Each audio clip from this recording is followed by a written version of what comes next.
May alam po akong kwento na nangyari sa isang estudyante na nag-aaral sa isang universidad dito sa Maynila. Nung panahon na nangyari ito ay third year college na raw siya.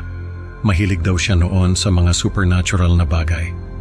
Kaya nung minsang makausap niya yung isa sa mga matandang janitor sa school nila, ay hindi niya pinalampas yung pagkakataon na makiusyoso sa ginagawa nito. Nakita raw niya yung janitor na yon sa isang classroom na naglalagay ng mga kandila sa sahig. Ang dilim-dilim ng kwarto, tapos yung mga kandila lang yung nagbibigay ng liwanag. May mga lumang litrato rin daw sa mesa at nakaluhod yung janitor habang may sinasabi na hindi niya maintindihan, parang bulong na nakakatakot pakinggan. Ang hinala niya ay kinakausap ng janitor yung mga nasa litrato, baka raw mga kamag-anak nito na namatay na. Naisip niya na baka pwedeng gawin din niya yon para makausap yung lola niya na matagal nang patay. Sobrang miss na niya kasi yung lola niya, lalo na't siya lang yung nakakaintindi sa kanya noon. Nung time na yon ay marami siyang gustong itanong sa lola niya, kaya nung makahanap siya ng tiyempo ay ginaya niya yung ginawa ng janitor. May chapel sa dormitory na tinutuluyan niya. Hindi naman talaga chapel yon, parang isang kwarto lang na may altar at mga upuan. Doon niya ginawa yung ritual. Naglagay siya ng mga kandila sa sahig at sa gitna ay yung locket na may picture ng lola niya. Tapos kinakausap niya yung lola niya gaya ng hinala niya na ginagawa ng janitor. Wala naman daw nangyari nung gabing yon, kaya na-disappoint siya. Pero kinabukasan nung magising siya ay may nakita siyang sulat na nakapatong sa kama niya. Ang nakalagay lang sa sulat ay, "Kumusta ka na, Apo?" Nakilabot daw siya kasi alam niya yung handwriting na yon. Para bang biglang bumalik lahat ng alaala niya sa lola niya at hindi niya alam kung matutuwa siya o matatakot. Hindi siya mapakali buong araw. Gusto niyang umuwi agad para malaman kung may sulat ulit na naghihintay sa kanya. At hindi nga siya nabigo. Pagdating niya sa kwarto niya ay may sulat ulit sa kama niya. Nakalagay naman sa sulat ay, "Ano ang gusto mong malaman?" Doon na nagsimula yung mga kakaibang nangyayari sa kanya. Habang tumatagal ay mas lalo pang dumadami yung mga sulat na natatanggap niya. At hindi lang yon, parang mas nagiging intense yung mga nangyayari. Parang may gustong iparating yung lola niya na hindi niya maintindihan. May mga pagkakataon pa na nawawala yung mga gamit niya at makikita niya na lang sa iba't ibang parte ng bahay nila sa probinsya. Doon niya lang nalaman na nakakarating pala sa probinsya nila yung lola niya. Kaya yung mga sulat na natatanggap niya ay mga sulat na galing sa probinsya nila. Habang tumatagal ay nakikita na rin niya yung lola niya sa paligid. Hindi naman talaga yung lola niya, kundi yung anino nito. Yung anino ay may anyo ng lola niya, pero yung mga mata nito ay itim na itim at walang buhay. Hindi siya natatakot sa anino na yon kasi nga lola niya yon. Pero habang tumatagal ay napapansin niya na nagbabago yung anyo ng anino. Yung dati niyang nakakaaliw na presensya, unti-unti nang nagiging nakakatakot, parang may bumabalot na dilim sa paligid nito. Nagiging masungit yung mukha nito at yung mga mata ay mas lalong umiitim. Hanggang sa isang beses ay nakita niya yung anino sa salamin ng chapel. Naglalakad siya noon papunta sa upuan niya nang mapatingin siya sa salamin. Nandoon yung anino ng lola niya pero kakaiba na yung anyo nito.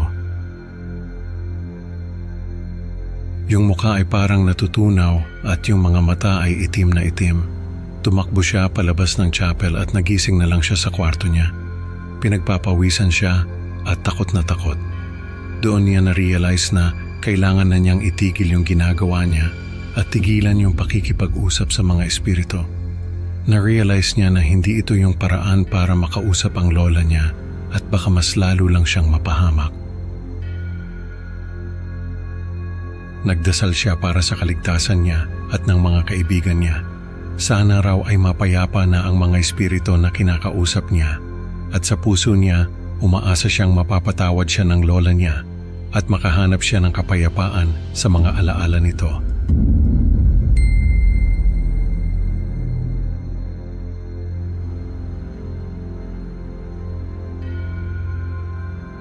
Ako po si Jonathan, tawagin niyo na lang akong Nathan.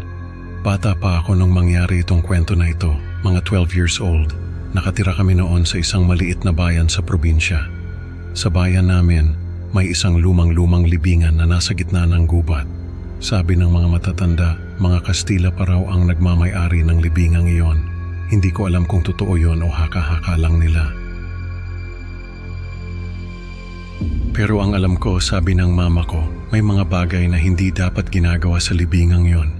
Dahil may mga nilalang na nagbabantay doon at hindi nila gusto ang mga taong nakikialam sa lugar nila.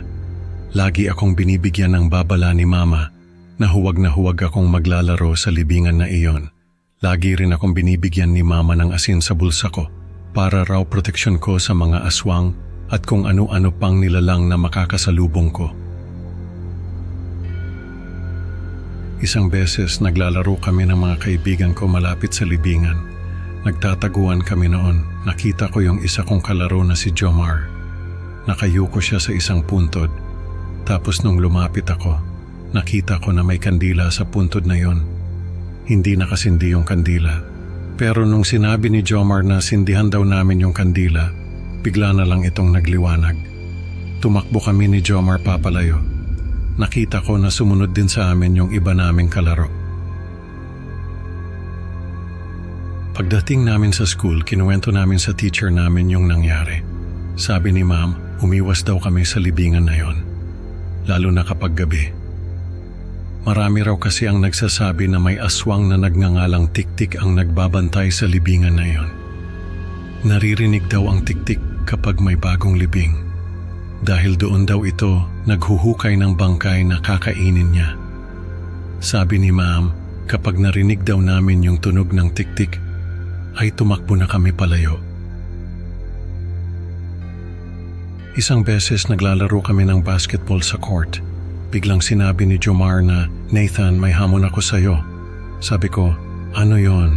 Sabi niya, "Punta tayo sa libingan mamayang gabi. Tingnan natin kung sino sa atin ang tatagal doon."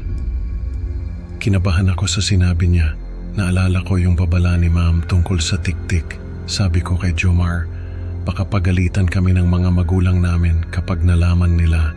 Sa totoo lang, gusto ko na ngang umatras kasi parang hindi tama yung gagawin namin. Sabi ni Jomar, kaya nga hindi natin sasabihin sa kanila. Nung gabing yon, hindi ako mapakali.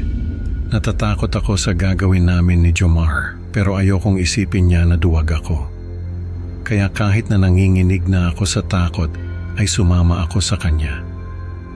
10:00 ng gabi, nagkita kami ni Jomar sa may kalsada. May isa pa siyang kasama, si Ariel. Sabi ni Jomar, sumama raw si Ariel kasi gusto rin niyang patunayan na hindi siya duwag. Bago ako umalis, kumuha ako ng asin sa kusina. Nakita ako ni Mama, tinanong niya ako kung saan ako pupunta. Sabi ko, may pupuntahan lang kami ni Jomar. Hindi ko sinabi kay Mama yung totoo kasi alam ko na hindi niya ako papayagan. Hindi ko alam kung bakit, pero hindi na ako pinigilan ni Mama. Sabi lang niya, mag-ingat daw ako at huwag kong kakalimutang gamitin yung asin kapag kailangan ko. Pagdating namin sa libingan, madilim na madilim. Nakita ko na nanginginig din si Jomar at Ariel.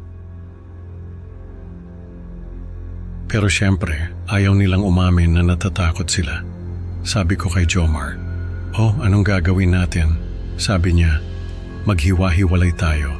Tapos kung sino ang mauunang bumalik sa umpukan, yun ang talo." Hindi pa kami nakakalayo sa isa't isa nung makita ko yung mga anino na gumagalaw. Para bang may mga taong naglalakad sa dilim pero wala naman talagang tao. Nakakatindig balahibo talaga. Lalo na nung naramdaman kong parang may malamig na hangin na dumaan. Tapos, narinig ko yung tunog ng tiktik. Parang may kumakaluskos sa mga dahon tapos yung tunog palapit ng palapit. Grabe, parang gusto ko nang mawala sa lugar na yon. Nanggagaling yon sa direksyon ni Jomar at Ariel. Tumakbo ako palayo pero naalala ko sila. Baka hindi nila narinig yung tunog, kaya bumalik ako. Nakita ko na tumatakbo na rin sila papalapit sa akin. Sabi ni Jomar, "Narinig mo ba yon? Tumakbo na tayo." Nung palabas na kami ng libingan, nakita ko yung mga anino na sumusunod sa amin. Hindi ko na kinaya yung takot ko. Tumigil ako sa pagtakbo, tapos kinuha ko yung asin sa bulsa ko. Sabi ni Jomar, "Anong ginagawa mo? Tara na." Hindi ko siya pinansin. Tinapon ko yung asin sa paligid namin. Tapos tumakbo na kami palabas. Kinabukasan, nalaman namin na si Ariel ay natagpuan ng mga magulang niya kinabukasan ng umaga. Nakahiga raw siya sa bagong hukay. Si Jomar naman hindi na nakita. Parang naglaho na lang siya, at si Ariel parang wala siyang maalala sa nangyari. Sobrang nakakatakot isipin na ganun yung naging kapalaran nila. Hanggang ngayon, pinagsisisihan ko yung ginawa namin. Sana nakinig ako kay Mama. Hindi ko alam kung paano ko haharapin si Mama, pero alam ko na kailangan kong magbago. Hindi na ako muling magpapadala sa mga ganitong kalokohan. Nung malaman ko na nawawala siya, hindi ko alam kung matutuwa ba ako dahil ako yung nakaligtas o malulungkot dahil nawala siya. Pero isa lang ang sigurado ko, hindi ko na muling babaliwalain ang mga babala ni Mama. Natutunan ko na minsan yung mga kwento ng matatanda may katotohanan din pala.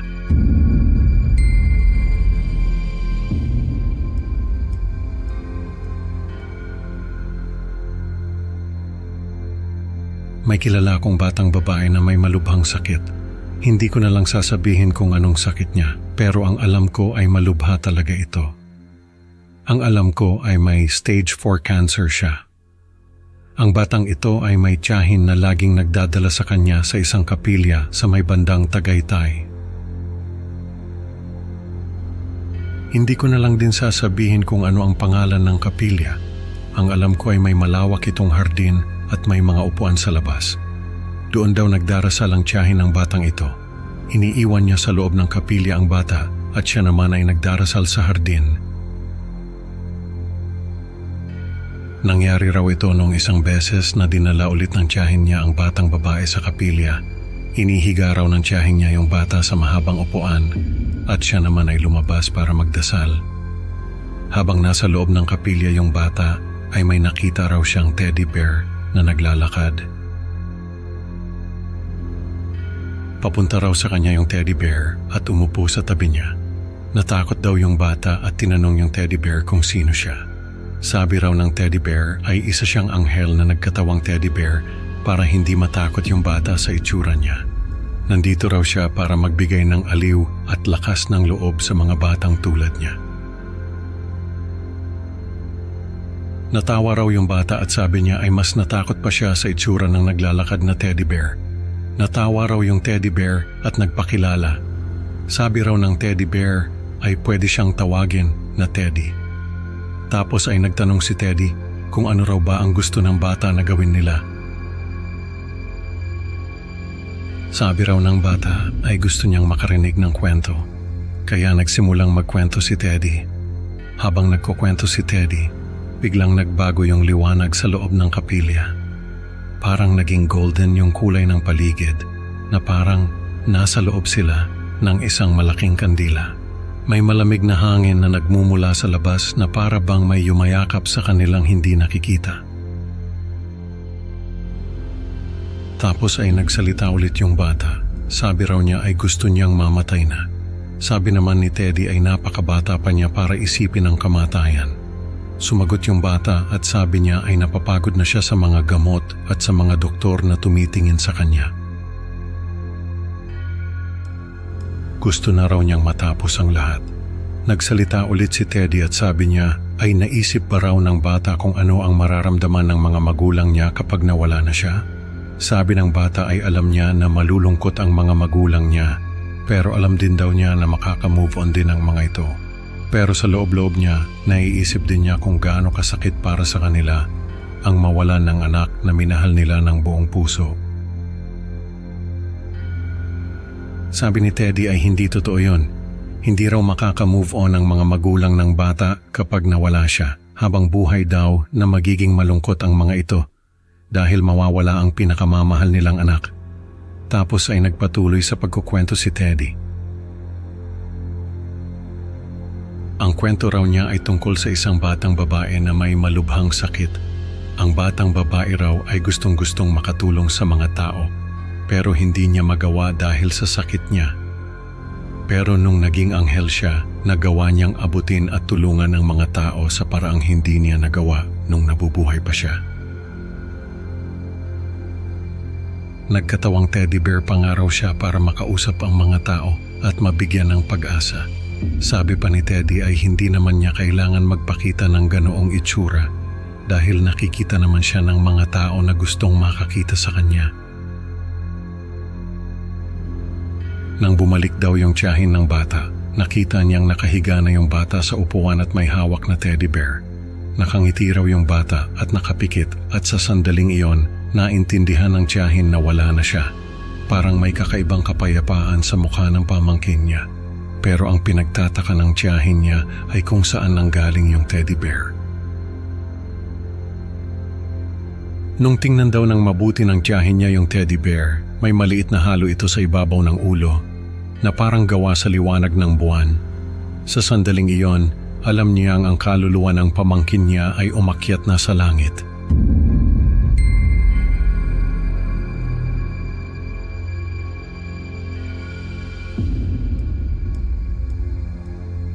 May isang lalaki na may-ari ng isang negosyo. Hindi ko na lang babanggitin kung anong klaseng negosyo dahil baka may makakilala sa kanya. Nalulugi na yung negosyo niya at halos isara na niya ito. Pero ayaw niyang sumuko. Sabi niya sa akin, gagawin daw niya ang lahat para lang makabawi yung negosyo niya. Parang wala na siyang ibang choice. Sobrang desperado na talaga siya. Kahit pa raw makipagkasundo siya sa mga nilalang na hindi natin nakikita. Nagtaka ako sa sinabi niyang yon, kaya tinanong ko siya kung anong ibig niyang sabihin. Sabi niya, balak daw niyang makipag-deal sa mga engkanto.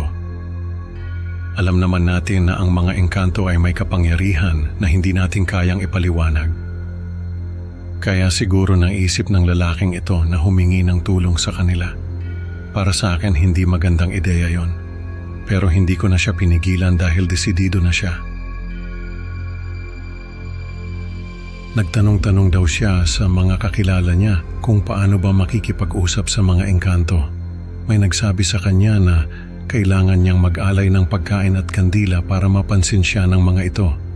Nag-research pa siya kung ano ba yung mga pagkain na gusto ng mga engkanto. Ang sabi sa kanya, mga matatamis daw na pagkain at mga prutas na kulay dilaw. Pumili siya ng cake, leche flan at mga mangga. Tapos bumili rin siya ng mga berdeng kandila. Sabi niya, yung mga kandila raw ay galing pa sa isang albularyo. Tapos yung cake at leche flan ay siya mismo ang gumawa. Dahil sabi ng mga nakausap niya, mas maganda raw na yung alay ay yung pinaghirapan talaga. Yung mga mangga naman ay galing sa puno nila. Balak niyang mag-alay sa banyo ng negosyo niya. Dahil sabi ng tatay niya nung ginagawa pa lang yung building nila ay may nakita itong mga naglalarong batang maliit sa banyo. Malamang daw ay mga duwende o engkanto ang mga iyon. Kaya naisip niya na baka doon ay may makapansin sa alay niya. Alas 12 ng gabi, sinindihan niya yung mga kandila at nilagay sa sahig. Yung paligid, tahimik na tahimik, parang may bumabalot na lamig sa hangin. Yung mga kandila naglalagablab ng berde, nagbigay ng kakaibang liwanag sa banyo. Tapos yung mga pagkain ay nilagay niya sa gitna. Umupo siya sa gilid at naghintay ng alas 12. Sabi niya sa akin, yung alas 12 raw ng gabi ang oras na pinakamalakas ang kapangyarihan ng mga engkanto. Kaya, yun yung napili niyang oras. Nung mag-alas 12 na ay nagdasal siya ng dasal. Humihiling siya na sana ay may makakita sa alay niya at sana ay matulungan siya sa problema niya. Nung matapos siyang magdasal ay may narinig siyang boses na nagsabi ng, "Bakit mo kami tinatawag?" Paglingon niya sa likod niya ay may nakita siyang lalaki na nakatayo sa may pinto. Sabi niya sa akin, yung lalaki raw ay may berdeng mata. Tapos yung mga damit ay kulay berde rin. Sabi raw nung lalaki, may kapalit ang anumang hiling na ibibigay nito sa kanya. Parang may bigat yung mga salita niya alam mong hindi basta-basta ang hinihingi niyang kapalit. Kailangan daw ay magbigay siya ng isang bagay na mahalaga sa kanya. Wala nang inisip yung lalaki. Ang sabi niya lang sa engkanto ay, "Sige, kahit ano pa yan." Pagkatapos noon ay umalis na yung engkanto. Iniwan niya yung mga pagkain at kandila sa banyo. Kinaumagahan ay wala nang natira sa mga alay niya. Simula noon ay nagbago yung takbo ng negosyo niya. Dumami yung mga customer, tumaas yung kita at nakilala yung negosyo niya. Sobrang saya niya dahil sa wakas ay natupad na yung pangarap niya. Para bang nabunutan siya ng tinik, yung pakiramdam na sa wakas, nagbunga rin lahat ng pinaghirapan niya. Pero hindi pala doon natatapos ang lahat dahil yung engkanto ay bumalik sa kanya. Nasa banyo raw siya noon at nag-aayos ng mga gamit nung marinig niya yung boses ng engkanto. Nagulat siya dahil hindi niya inaasahan na babalik pa ito. Akala niya ay tapos na yung usapan nila. Pero sabi raw ng engkanto ay gusto siyang makipagkaibigan sa kanya. Pumayag naman siya dahil sa isip niya ay wala namang mawawala sa kanya kung makikipagkaibigan siya sa engkanto. Naging madalas ang pagpunta ng engkanto sa banyo niya kung ano-anong topic ang pinag-uusapan nila. Minsan daw ay tinatanong siya ng engkanto kung ano ang lasa ng mga pagkain na kinain nito dahil hindi raw ito makaalala. Minsan naman ay tinatanong siya kung ano ang pakiramdam ng magmahal dahil hindi raw ito nakaranas ng ganoon. Sa totoo lang ay natatakot na siya sa engkanto. Yung mga tanong nito parang may laman, parang may gusto itong makuha na hindi niya maibigay. Kaya habang tumatagal, lalo lang siyang kinakabahan dahil sa mga tanong nito ay parang gusto nitong maging tao. Kaya isang araw ay nagdesisyon siya na huwag na itong papasukin. Kapag tinatawag siya nito ay hindi na siya sumasagot. Kapag kinakatok siya ay hindi na rin siya lumilingon. Pero hindi pala ganon kadali na itaboy ang engkanto. Dahil sa kabila ng hindi niya pagpapansin dito, ay nakapasok pa rin ito sa banyo niya. Sabi raw ng engkanto ay hindi niya ito maitataboy dahil may kasunduan sila. Kaya ang ginawa niya ay hindi na lang niya ito pinapansin. Kapag kinakausap siya nito ay hindi na siya sumasagot. Kapag tinatanong siya ay hindi na rin siya nakikinig. Pero isang araw ay nagulat siya dahil iba na ang itsura ng engkanto. Yung balat nito parang lumot na berde, tapos yung mga mata, itim na itim parang walang kaluluwa. Nakakatakot talaga, parang bangungot na nagkatotoo. Tapos yung mga ngipin ay naging matutulis, tumakbo siya palabas ng banyo. Pero sinundan siya ng engkanto. Sabi raw nito ay hindi niya ito matatakasan dahil kahit saan siya magpunta ay susundan siya nito. Simula noon ay hindi na siya pinatahimik ng engkanto. Kahit saan siya magpunta ay sumusunod ito sa kanya. Kahit sa pagtulog ay kinakausap siya nito. Hanggang sa hindi na niya kinaya ang lahat. Isang araw ay nakita siya ng mga tauhan niya na nasa banyo at nakaupo sa sahig. May kausap siya pero wala naman silang nakikita. Nung tanungin nila kung sino ang kausap niya ay hindi na siya sumagot. Simula noon ay ganoon na lang siya. Lagi siyang nasa banyo, nakaupo sa sahig para bang may kausap kahit wala naman. Yung mga mata niya laging malayo ang tingin. Para bang nasa ibang mundo siya, hindi na siya yung dating siya. Sabi ng mga nakakita sa kanya ay hindi lang daw isa ang kinakausap niya kundi marami. Ibig sabihin ay hindi lang isang engkanto ang nakakausap niya kundi marami. Naging matagumpay ang negosyo niya pero siya ay nabaliw. Hanggang ngayon ay ganoon pa rin siya. Kahit nga yung mga engkanto na kausap niya ay wala na dahil lumipat na ng may-ari yung negosyo niya, ay ganoon pa rin siya. Nasa banyo at nakikipag-usap sa mga engkanto na hindi na niya makikita pa. Sana ay maging aral ito sa lahat na huwag makikipagkasundo sa mga nilalang na hindi natin lubos na nauunawaan. Kasi minsan, yung akala nating solusyon, yun pa pala ang magiging simula ng mas malaking problema.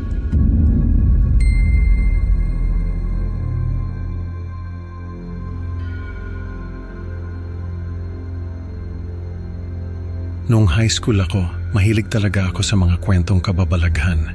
Sabi nga ng mga kaklase ko, adik na adik daw ako sa mga multo at kung ano-anong nakakatakot na bagay. Kaso, hindi naman nakakatulong sa pag-aaral ko yung hilig ko na yon. Minsan nga, napagalitan ako ng teacher namin kasi sa halip na makinig sa klase, nagbabasa ako ng horror story sa cellphone. Ang parusa sa akin ay linisin yung lumang bodega sa likod ng dormitoryo namin.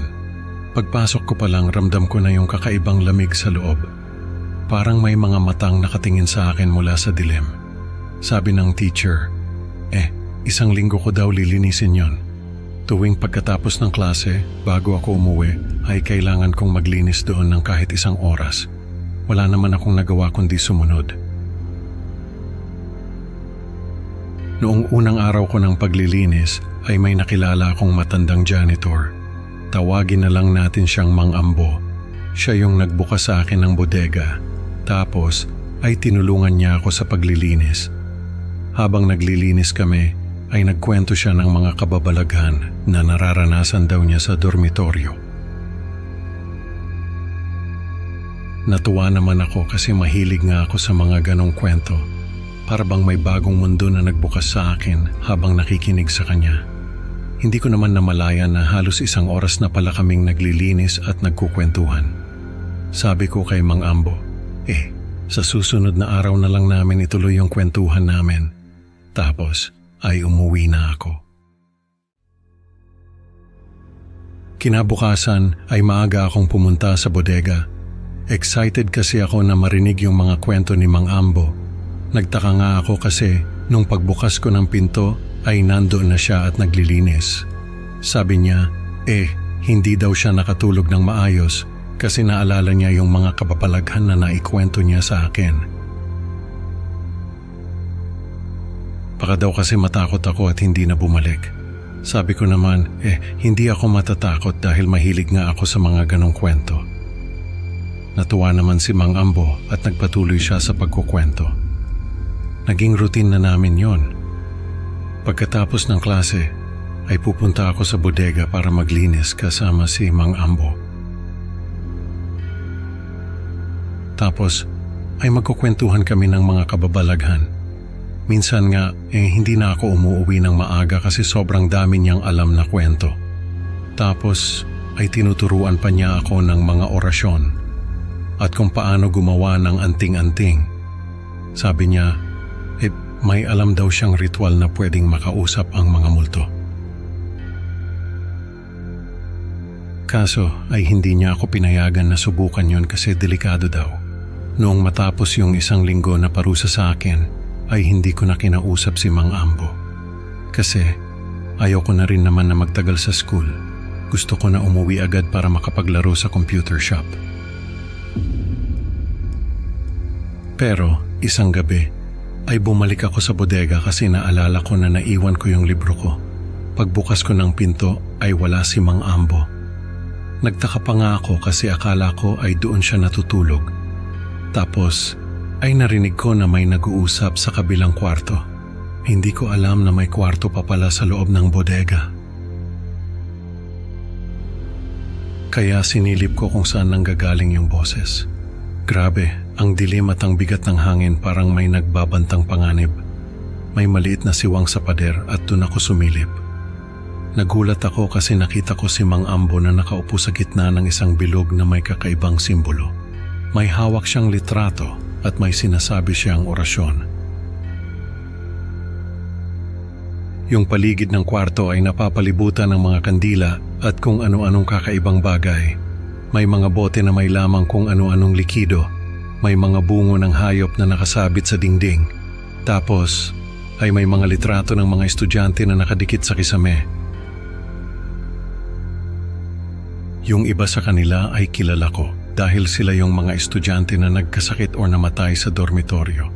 Doon ko napagtanto na si Mang Ambo ang may kagagawan ng lahat ng kababalaghan na nangyayari sa dormitoryo. Hindi ko akalain na yung taong pinagkakatiwalaan ko ay siya palang may masamang plano. Siguro ay may kinakausap siyang demonyo o multo para saktan yung mga estudyante.